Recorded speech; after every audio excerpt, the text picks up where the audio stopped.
A tornado warning for southwestern Dakota County, eastern Scott County, until 9:15 p.m. At 8:24 p.m., a confirmed tornado was located near Webster, or 7 miles west of Northfield, moving north at 30 miles per hour.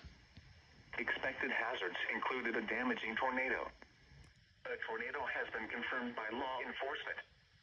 The following impacts are expected. Flying debris will be dangerous to those caught without shelter. Mobile homes will be damaged or destroyed. Damage to roofs, windows, and vehicles will occur. Tree damage is likely. The tornado will be near Elko New Market around 8:40 p.m. Other locations in the path of this tornadic thunderstorm include Lakeville, Apple Valley, Prior Lake, Burnsville, Savage, and Shakopee.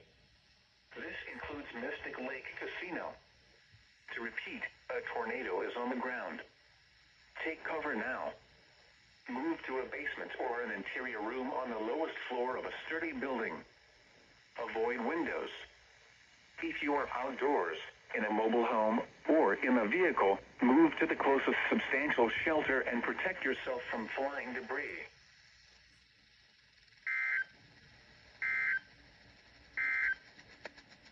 A tornado warning remains in effect.